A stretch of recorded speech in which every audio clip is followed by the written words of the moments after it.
नमस्कार साथियों, मैं CS भारद्वाज। CSB मीडिया में आप सबका स्वागत है। उम्मीद करता हूं आप सब बेहतर होंगे, मस्त होंगे, बम बम होंगे। सभी सनातनी और राष्ट्रवादी भाई बहनों से अपील है, चैनल को सब्सक्राइब करेंगे, वीडियो को लाइक और शेयर करेंगे ताकि अधिक से अधिक लोगों तक जानकारी पहुँच सके। आज हम लोग बात करने वाले हैं एक ऐसे विषय पर जिसे इस देश के संविधान में अवैध तरीके से घुसेड़ दिया गया था। अवैध तरीके से न उस समय देश में सामान्य स्थिति थी, न ही देश की संसद वैध थी। सुप्रीम कोर्ट, हाई कोर्ट में PIL दाखिल करने के अधिकार को भी छीन लिया गया था। देश के सारे जनप्रतिनिधि जो विपक्ष में थे, जो सरकार के खिलाफ आवाज उठा सकते थे, वो सारे जेल में थे। और उस समय संविधान में कुछ ऐसा घुसेड़ा गया, अवैध तरीके से घुसेड़ा गया, जो आज तक और आने वाले भविष्य में इस देश के लिए नासूर बना हुआ है। देश के और देश के इस संविधान की मूल भावना के साथ खिलवाड़ किया गया है। हम बात कर रहे हैं इमरजेंसी के टाइम इस देश में घुसेड़े गए सेकुलर शब्द को, संविधान की प्रस्तावना में जो सेकुलर शब्द घुसेड़ा गया, जोड़ा गया अवैध तरीके से, आज हम लोग उसकी बात करेंगे। और उसकी बात करने का कारण यह है कि हम इसके खात्मे का दिन आ रहा है। संविधान में जो सेकुलर शब्द इंदिरा गांधी कांग्रेस की सरकार ने अवैध तरीके से घुसेड़ा है, उसके खात्मे के दिन शुरू हो रहे हैं। दरअसल PIL मैन अश्वनी उपाध्याय ने सुप्रीम कोर्ट में एक PIL डाली है। PIL पर बहस हुई और सुप्रीम कोर्ट ने PIL को स्वीकार कर लिया। इससे पहले भी 2 PIL विष्णु शंकर जैन जी और सुब्रमण्यम स्वामी जी के द्वारा डाला हुआ है। सुनवाई करते हुए अश्वनी उपाध्याय के PIL को भी सुप्रीम कोर्ट ने उन 2 PIL के साथ जोड़ दिया और अब अगली सुनवाई पर इन तीनों की सुनवाई एक साथ होगी।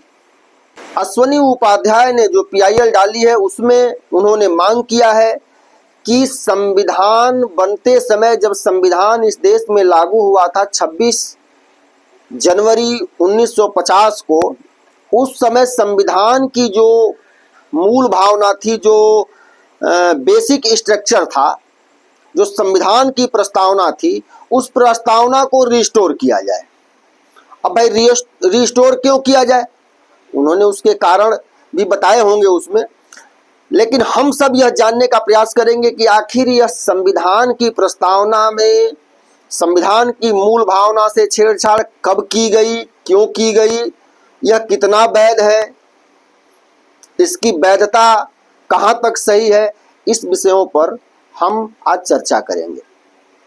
जैसा कि आप सब जानते हैं, इमरजेंसी के दौरान जब इस देश के सारे विपक्ष के नेता जेल में थे और इस देश की जो लोकसभा चुनी हुई थी, उसका भी कार्यकाल समाप्त हो गया था। यानी हर प्रत्येक लोकसभा का कार्यकाल अधिकतम 5 साल होता है, वो बीच में भी भंग हो सकती है, लेकिन 5 साल से ज्यादा नहीं हो सकता। इमरजेंसी लगाई गई और लोकसभा का कार्यकाल बढ़ा दिया गया। लोकसभा का कार्यकाल बढ़ा दिया गया और लोकसभा का कार्यकाल बढ़ा देने के बाद, चूंकि विपक्ष के सारे नेता, सारे सांसद जेल में थे लगभग, उस समय संसद में उपस्थित सदस्यों की 2/3 बहुमत से संविधान का 42वां संविधान संशोधन करके संविधान की मूल भावना, प्रस्तावना, बेसिक स्ट्रक्चर में सेकुलर और समाजवादी शब्द जोड़ दिया गया। इमरजेंसी के टाइम देश एक प्रकार से जेल बना हुआ था। ध्यान देने लायक बात यह है कि ये जो PIL दाखिल हुई है, इसमें कितना दम है। ये जो सेकुलर शब्द संविधान में जोड़ा गया, इस पर संविधान सभा, जिसको आजादी के बाद इस देश का संविधान बनाने की जिम्मेवारी दी गई थी, जिसको इस देश का संविधान बनाना था, उसने बहुत ही विचार विमर्श के बाद संविधान का बेसिक स्ट्रक्चर तैयार किया था। कोई एक दिन में तैयार नहीं हो गया था संविधान का बेसिक स्ट्रक्चर। जो मूल प्रस्तावना है संविधान की, वह कोई एक दिन में तैयार नहीं हुआ था। संविधान सभा इस पर गहन चिंतन मनन के बाद और विचार विमर्श के बाद देश के विभिन्न विद्वानों से, लोगों से, मतलब एक बड़े पैमाने पर इस पर चर्चा परिचर्चा हुई। उसके बाद 26 नवंबर 1949 को जो संविधान अंगीकृत किया गया, जिसे अंतिम स्वीकृति दी गई, वह संविधान तैयार हुआ और उसकी जो प्रस्तावना है वह तैयार हुई थी। संविधान की जो प्रस्तावना है, जो बेसिक स्ट्रक्चर है, ऐसा नहीं है। उसमें भी उस समय कुछ लोगों ने उसमें सेकुलर शब्द जोड़ने का प्रस्ताव दिया था, लेकिन उस प्रस्ताव को 3 बार खारिज किया संविधान सभा ने। और 3 बार खारिज करने के बाद जो अंतिम प्रस्तावना, जो 26 जनवरी 1950 को संविधान लागू हुआ, उसमें जो प्रस्तावना था, वो इन संशोधनों को स्वीकार अस्वीकार करते हुए जो अंतिम प्रस्तावना बनी थी, वह 26 जनवरी 1950 को लागू हुई थी। पहली बार संविधान की प्रस्तावना पर 13 दिसंबर 1946 को चर्चा हुई थी। उसके बाद 22 जनवरी 1947 को फिर से प्रस्तावना पर चर्चा हुई और प्रस्तावना को पास किया गया। 22 जनवरी 1947 को जो प्रस्तावना फाइनल हुई, उस समय प्रोफेसर केटी शाह वह संशोधन प्रस्ताव लेकर आए थे। 15 नवंबर 1948 को प्रोफेसर केटी शाह ने एक संशोधन प्रस्ताव रखा संविधान सभा के सामने और संविधान में सेकुलर जोड़ने के लिए कहा। उस प्रस्ताव पर दिन भर चर्चा हुई और अंत में संविधान सभा ने उनके प्रस्ताव को अस्वीकार कर दिया और उनका संशोधन प्रस्ताव जो था वो खारिज हो गया। दूसरी बार फिर केटी शाह ने, प्रोफेसर केटी शाह 3 दिसंबर 1948 को वह पुनः संशोधन प्रस्ताव लेकर के आए। उन्होंने अमेंडमेंट मूव किया।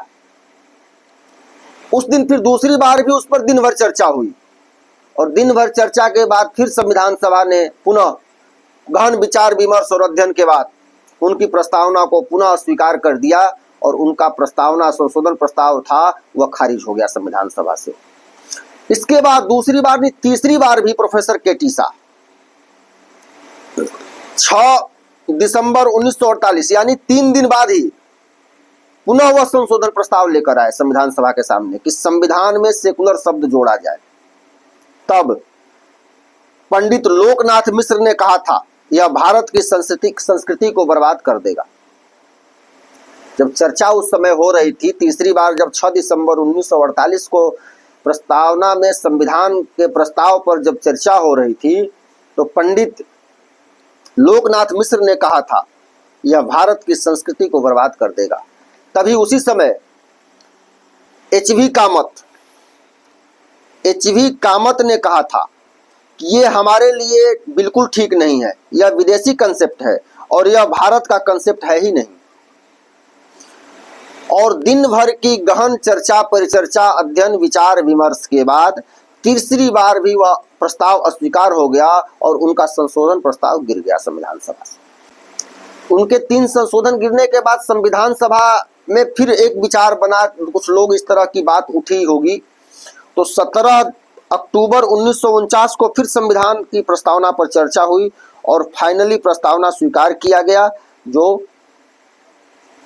26 जनवरी 1950 को इस देश में लागू हुआ। यानी कि इतनी चर्चा परिचर्चा के बाद, संशोधन के बाद जो भी यथा संभव संशोधन थे, जो भी विद्वानों का मत हुआ, जिस पर सबकी सहमति बनी, वह प्रस्तावना 17 अक्टूबर 1949 को अंतिम चर्चा के बाद पास हुआ और वही 26 जनवरी 1950 को इस देश में लागू हुआ, उसी प्रस्तावना के साथ यह संविधान।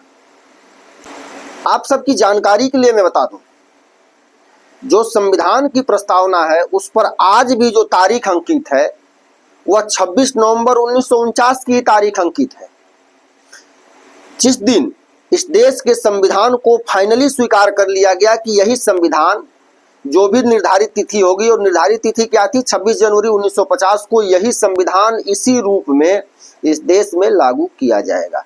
वह स्वीकार किया गया था 26 नवंबर 1949 को, और आज भी संविधान की प्रस्तावना और संविधान पर वही तारीख लिखा हुआ है, 26 नवंबर 1949।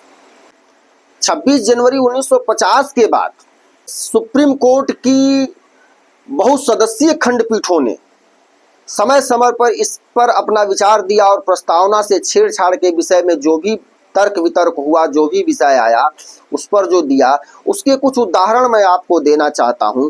जैसे कि आप 1967 में गोखले नाथ केस एक सुप्रीम कोर्ट में गया था। तब सुप्रीम कोर्ट ने कहा था कि सरकार बेसिक स्ट्रक्चर को बदल नहीं सकती है। 1973 में भी एक मामला गया, सुप्रीम कोर्ट में आया, जिस पर चर्चा के दौरान, वह था केशवानंद भारती केस।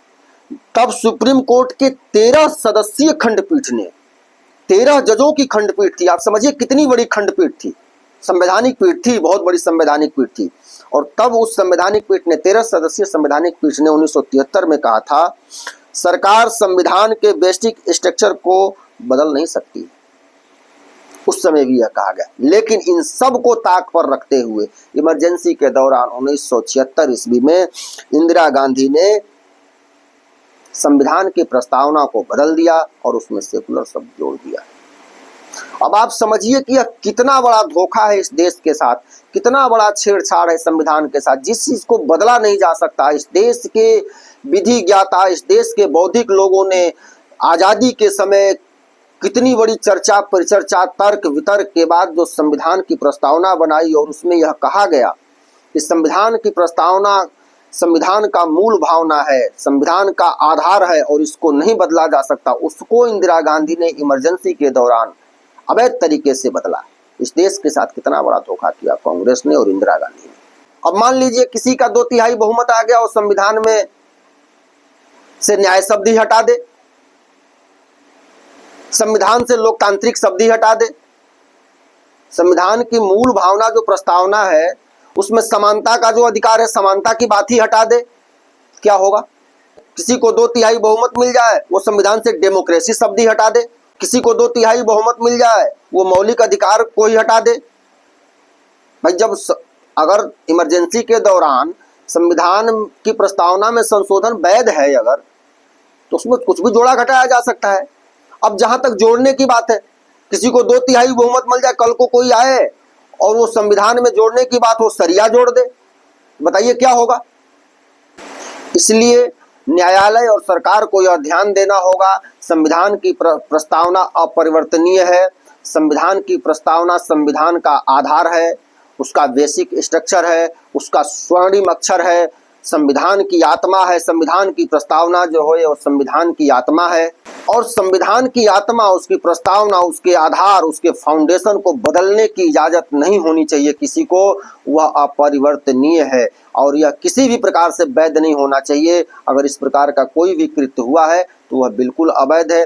और अवैध होने का कारण यह भी है कि संविधान में जब यह संशोधन किया गया तब लोकसभा का कार्यकाल 5 साल का पूरा हो चुका था, और उसके बाद लोकसभा का कार्यकाल बढ़ाया गया, और बढ़ाया जब गया और उसमें यह संशोधन करके उसमें यह जोड़ा गया, तो यह निश्चित रूप से अवैध है।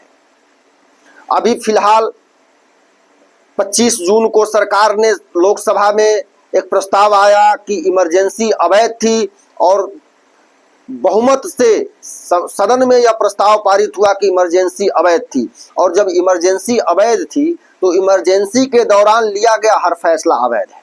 इस परिवर्तन से भविष्य में उत्पन्न खतरों को देखते हुए, क्योंकि अगर यह बदला जा सकता है, इसमें जोड़ा घटाया जा सकता है, तो मैं बता रहा था आपको, कोई सरिया जोड़ दे, कोई इसमें से डेमोक्रेसी निकाल दे, कोई इसमें से न्याय ही निकाल दे, तो इससे उत्पन्न खतरों पर, भविष्य में जो खतरे उत्पन्न हो सकते हैं, उसको ध्यान में रखते हुए सरकार और न्यायालय निश्चित रूप से गंभीरता से विचार करेंगे, इस देश को छुटकारा दिलाएंगे।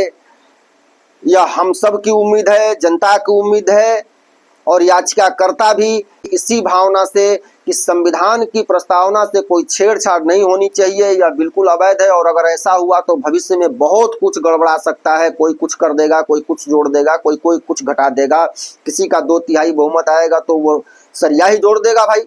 और जब जोड़ा घटाया जा सकता है, अगर वैध है उसमें परिवर्तन करना तो कोई सरिया भी जोड़ सकता है इसको। तो इस पर ध्यान देते हुए न्यायालय निश्चित रूप से विचार करेगा। आप सभी दर्शकों का बहुत बहुत धन्यवाद। चैनल को सब्सक्राइब नहीं किए हैं तो आप जरूर सब्सक्राइब कर लें। वीडियो को अगर पसंद आए तो लाइक कर लें, शेयर कर दें। बहुत बहुत धन्यवाद।